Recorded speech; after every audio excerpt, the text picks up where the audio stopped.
समृद्धिका मूल 4 सत्य हुन्छन् जसको आधारमा पुरै ब्रह्माण्ड चल्दछ। यी सत्यहरू शाश्वत हुन्छन्, सनातन हुन्छन्, सर्वकालिक हुन्छन् र सदैव जसले पनि यिनको साधना गर्नेछ, यिनलाई अनुभव गर्ने प्रयास गर्नेछ, तिनको जीवनमा, ती व्यक्तिहरूको जीवनमा यी सत्यहरू प्रकट हुन्छन्। त आउनुहोस् हामी पहिलो सत्यमा जाउँ। समृद्धिको पहिलो सत्य, समग्र ब्रह्माण्ड एक मूल विचारको महाशक्तिद्वारा सृजित छ र यो शक्ति प्रत्येक व्यक्तिको अन्तरतममा प्रतिष्ठित छ। यो समग्र ब्रह्माण्ड एक मूल विचारको महाशक्तिद्वारा सृजित छ, यो पहिलो भाग हो। यो पुरै ब्रह्माण्ड देख्छौँ नि हामी, यो ब्रह्माण्ड एउटा विचारले बनेको छ, एउटा मूल विचार। र त्यो विचार कस्तो? त्यो महाशक्तिको विचार हो। त्यो महाशक्तिको विचारलाई नै धर्मशास्त्रहरूले लक्ष्मी, गौरी इत्यादि नाम राखे। ब्रह्मा, विष्णु, महेश इत्यादि नाम राखे। त्यो महाशक्तिलाई व्यक्तिहरूले जसरी छोए, आफ्नै प्रकारका नामहरू अलग अलग धर्म संस्कृतिमा दिँदै गए। तर मूल चाहिँ के हो भने यो पुरै ब्रह्माण्ड विचारले बनेको छ। यसको मूलमा एउटा विचार छ, एक विचारले बनेको छ। त्यो एक विचारले बनेको भएर पुरै ब्रह्माण्ड एउटा गीत हो, एउटा लय हो, एउटा छन्द हो, एउटै विचार चल्छ यहाँ। त्यसकारणले त हामी देख्छौँ कि कुनै ग्रहहरू अरू कुनै ग्रहहरूसँग ठोकिन जाँदैनन्। यहाँ दिनको, रातको, मौसमहरूको, ऋतुहरूको, व्यक्ति जन्मिने, हुर्किने, मर्ने सबै कुराको चक्र छ।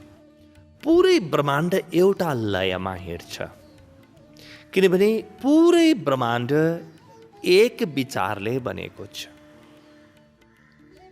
यो हाम्रो पृथ्वी मात्रै होइन है, सम्पूर्ण ब्रह्माण्डहरू जति पनि ब्रह्माण्डहरू छन्, अनन्त अनन्त ब्रह्माण्डहरू, मल्टिभर्स, आजसम्म जति भए, आज जति छन्, भविष्यमा जति हुनेछन्, यी सबैको भित्र मात्र एउटा विचारले काम गरिरहेको छ।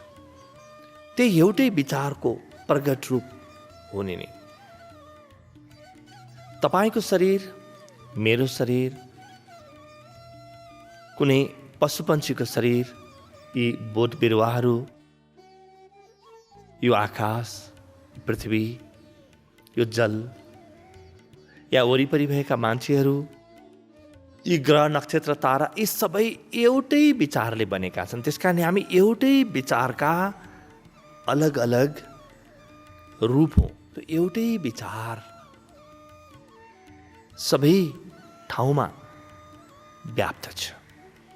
त्यसकारणले यहाँ सानो ठुलो कोही पनि छैन, सब एक विचारले बनेका छन्। त्यो एउटा विचारको तरङ्ग हो। र त्यो विचार कहिले प्रारम्भ भयो? भौतिक विज्ञान भन्छ कि आजभन्दा करिब 13 अरब 80 करोड वर्ष अगाडि महाविस्फोट, बिग ब्याङ भयो। त्योभन्दा पहिले सबै कुरा शून्य थियो, नथिङ थियो। नथिङबाट समथिङ इमर्ज हुन थाल्यो। त्यो शून्यबाट केही बन्न थाल्यो र बन्ने क्रम जारी छ। यानी भौतिक विज्ञानको दृष्टिमा उत्पत्ति, यो सृष्टिको उत्पत्ति 13 अरब 80 करोड वर्ष पहिले भयो र त्यो त्यसपछि विकासको क्रममा छ। त्यो एउटै विचारको महाविस्फोट भएको हो। त्यो विचार पहिले शून्य थियो, पछि प्रकट हुन थाल्यो बिग ब्याङमा। संसारभरिका धर्मशास्त्रहरूले पनि यस्तै यस्तै प्रकारको चर्चाहरू गर्छन्।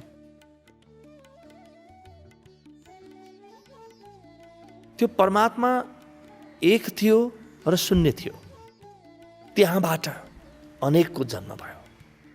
एकोहम बहुश्याम, त्यहाँबाट अनेकको जन्म भयो।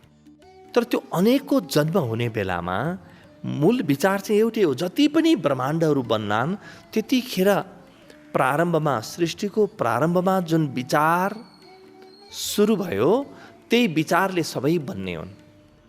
यो कस्तो हो भने एउटा बलुन छ, त्यो बलुनलाई हामीले नफुकिकन राखेका छौँ, खुम्जिएको छ। त्यो चाहिँ सृष्टि पूर्वको अवस्था हो। त्यो सृष्टिमा के भयो, त्यो बलुन फुल्यो। अब फुले पनि त जताततै त्यो बलुनलाई जताबाट छोए पनि त्यसको बलुन हुनु, त्यसको बलुनपन नै छुन सक्छौँ हामी, अरू केही पनि छुन सक्दैनौँ। सारा ब्रह्माण्ड जहीँ तहीँ मैले हात हाले पनि, ब्रह्माण्डको जुनसुकै कुनामा गएर मैले खोजे पनि त्यो एक मूल विचार मैले भेट्छु। त्यो मूल विचार कस्तो छ त? महाशक्तिको विचार हो। त्यो विचारको अगाडि केही पनि टिक्दैन। त्यसैले सारा ब्रह्माण्डहरूको सृजना गर्छ, पालना गर्छ, तिनको सम्हार गर्छ, लय गर्छ। त्यो महाशक्तिद्वारा सृजित छ। सृजनाको क्रिया हो यो। सृजनामा र निर्माणमा के फरक हुन्छ? मैले भवन निर्माण गरेँ, त्यसपछि मेरो ध्यान त्यतातिर नगए पनि हुन्छ, म छोडिदिन्छु। तर सृजनामा कहीँ न कहीँ त्यो सर्जक छिरेको हुन्छ भित्र। मूर्ति हेर्दाखेरि मूर्तिकारको कतै कतै याद आउँछ। तर तपाईँले मसिन हेर्दाखेरि त्यो मसिन कसले बनायो त्यसको याद आउँदैन। भवन देख्दाखेरि भवन कसले बनायो उसको याद आउँदैन। सृजनामा सर्जकको छाप हुन्छ, निर्माणमा निर्माताको छाप हुँदैन। त्यो यो पुरै ब्रह्माण्ड एउटा सृजना हो। त्यो जुन मूल विचार हो यही सृजनाभित्र छिरेको छ। यो सृजनाभित्र, यो सम्पूर्ण क्रिएसनभित्र त्यही मूल विचार अहिले पनि व्याप्त छ। अहिले पनि तपाईँ त्यही मूल विचारलाई छुन सक्नुहुन्छ, स्पन्दन गर्न सक्नुहुन्छ, स्पर्श गर्न सक्नुहुन्छ। यो त सूत्रको पहिलो भाग भयो। दोस्रो भाग, र यो शक्ति प्रत्येक व्यक्तिको अन्तरतममा प्रतिष्ठित छ। यही हो मनुष्यको भाग्य। जुन मूल विचारद्वारा समस्त ब्रह्माण्डको सृजना भएको थियो त्यही मूल विचार हरेक व्यक्तिभित्र प्रतिष्ठित छ। हाम्रो अन्तरतममा त्यही मूल विचारको महाशक्ति भेटिन्छ। त त्यो महाशक्ति प्रत्येक व्यक्तिभित्र रहेको छ। यहाँ कोही पनि शक्तिहीन छैनन्, यहाँ कोही कमजोर छैन, यहाँ कोही दुर्बल छैन, यहाँ कोही नसक्ने अशक्त छैन। बस आफूलाई नचिनिन्जेलसम्म म दुर्बल, म अशक्त, म विपन्न, म रोगी, म केही गर्न नसक्ने, म बेरोजगार, यी दुःखका अलग अलग विचारहरू जन्मिन्छन्। तर जब म त्यो महाशक्तिको विचारसँग एकाकार हुन्छु भित्र, त्यसलाई भेट्छु, त्यो महाशक्तिले जसरी समस्त ब्रह्माण्ड बिना कुनै हल्ला, बिना कुनै योजना, बिना कुनै पत्रकार सम्मेलन, बिना कुनै पञ्चवर्षीय योजना जसरी समस्त ब्रह्माण्ड चलाएको छ, त्यसै गरी म पनि चलाउन सक्ने बन्छु। यो शक्ति प्रत्येक व्यक्तिको अन्तरतममा प्रतिष्ठित छ। यो विचारको मूल शक्ति महाशक्तिको रूपमा सारा ब्रह्माण्डभरि व्याप्त छ र म त्यसैको तरङ्ग हो। त्यो मभित्र पनि त्यति नै छ। त व्यक्ति त्यति नै क्षमतावान छ जति ब्रह्माण्डको मूल शक्ति क्षमतावान छ। व्यक्तिको मूलमा त्यति नै शक्ति लुकेको छ जति परमात्माको मूलमा शक्ति लुकेको छ। यो दृष्टिबाट हेर्दा हरेक व्यक्ति परमात्मा हो, हरेक व्यक्ति भगवान हो। भगवानसँग सृजनाको शक्ति छ जसलाई हामीले गौरी, योगमाया, लक्ष्मी भन्यौँ। त्यही सृजनाको शक्ति प्रत्येक व्यक्तिमा छ महाशक्तिको रूपमा। त प्रत्येक व्यक्तिले त्यो सृजनाको शक्ति कहीँ अन्यत्र खोज्न जानु पर्दैन। उसले आफै भित्र त्यो सृजनाको शक्ति फेला पार्न सक्छ। जसरी अहिले विज्ञान भन्छ नि कि इलेक्ट्रोन ब्रह्माण्डका कण कणभित्र लुकेर बसेको छ। त्यसै गरी व्यक्तिलाई हामी खोलेर हेऱ्यौँ भने ठिक त्यही महाशक्ति भेटिनेछ। अहिले विज्ञानले कोही पनि व्यक्तिको कोशिका हेरेर उसको पुरै आजसम्मका पुस्ताहरू, आजसम्मका पुर्खाहरूको बारेमा त्यहाँ केही तथ्यहरू, केही सत्यहरू पत्ता लगाउन सक्छ। सबै कुरो खोजेर दिन सक्छ उसको डिएनएमा गएर। त त्यो त कोशिकाको डिएनए भयो, कोषको डिएनए भयो, सेलको सेल्युलर मेमोरी भयो त्यो। तर व्यक्तिभित्रको